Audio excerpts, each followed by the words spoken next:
what is at least reality, then the exaggeration may come into it also. But all in all, there's a feeling that they are aggrieved, and nobody has said sorry for what happened.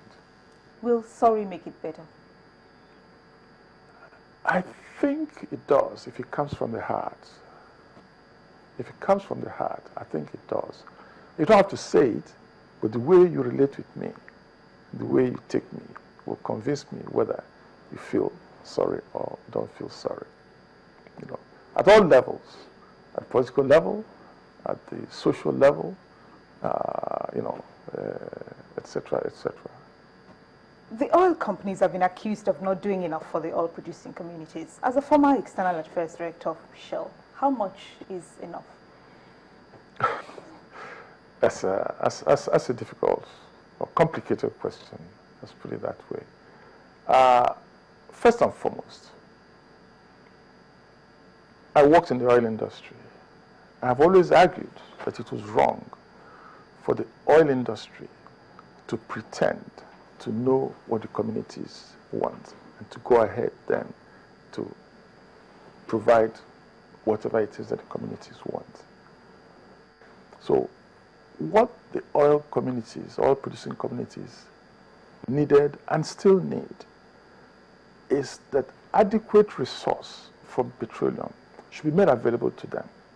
Either create a trust fund or through the taxing system that X amount of money goes back automatically to the communities for the oil that comes from their area, the pipelines that flow through their area, etc., etc. The government itself has a responsibility, in any case, whether oil producing or not, to provide certain basic amenities for the people. That's what government is all about. Water supply, electricity, education, opportunities for employment, etc., etc. Now, it happens that the oil producing areas, before oil came, were the most marginalized anyway. So it calls for like a Marshall Plan. You know, now that oil is coming from their area, enough of the resource must go back to their area. But you see, when an Ijaw boy goes to Abuja and sees the transformation, Abuja was basically a collection of thatched huts in 1979 when I went there. Today, Abuja is a modern city, and he feels that all of that came from petroleum resource. And he's still living in an island and has to paddle a canoe. And they don't have even enough land mass. And Lagos is being sand-filled. I look out of the window, and the Bar Beach is still sand-filled. It's petroleum resource that is going on there. It comes back again to the inequities in the system, that a feeling that some states are getting the benefits from oil more than the states where it is produced. The issue is not only for the oil companies, it's for the government and for the communities and the oil companies. We're all stakeholders on that matter. And we can look at other countries and see how they've addressed their issue and so on. Equitability, fairness, justice, these are keywords that one has to look at. How do you juggle your Christian beliefs with your role as the custodian of your people's tradition? No problem at all. I'm a practicing Catholic. I'm the custodian of Onitsha custom and tradition in every sense of it. And not just for Onitsha alone, but for other traditional communities. That early Christianity misunderstood a lot of the elements and the fundamentals of our tradition.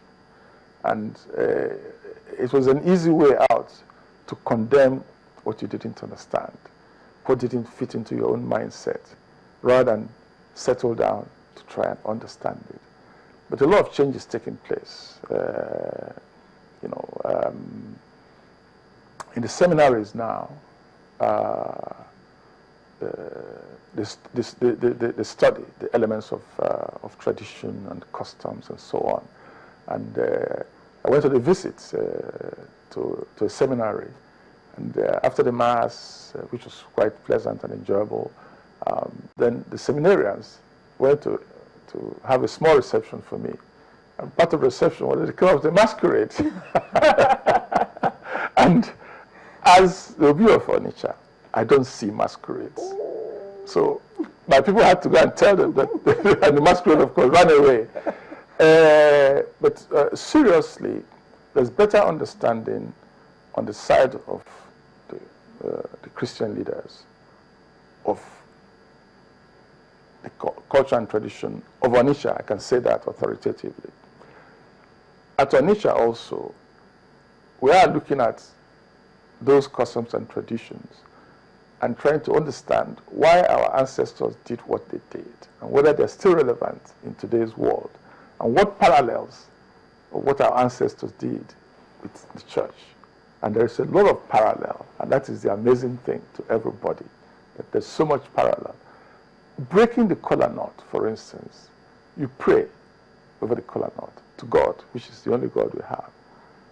Our ancestors, my father, late father, and his grandfather, are our intermediaries to God. So we invoke their name because they're in the spirit world. We don't know where it is. We invoke their name to intercede to God. But God is universal God for everybody. And after that, we share the kola nut, showing that we are all of one mind. And the kola nut is in bits, but we break it up and we share it. We're of one mind. The Muslims have an equivalent. They eat from the same bowl. It's the same concept of sharing. Jesus Christ and his disciples, they shared bread and they shared wine. And the same concept of sharing. So there are few, just very few, but they're not insurmountable differences in understanding between Onitsha tradition and the mainstream Christian denominations. And I mean the Anglican and the Catholic, which are the two denominations that Onitsha people belong to mostly. And we'll keep the dialogue going, we keep talking. And in fact, I was at a book launch, and the book reviewer was a Catholic priest. And he ended his book review by saying, please, all communities in Igbo land,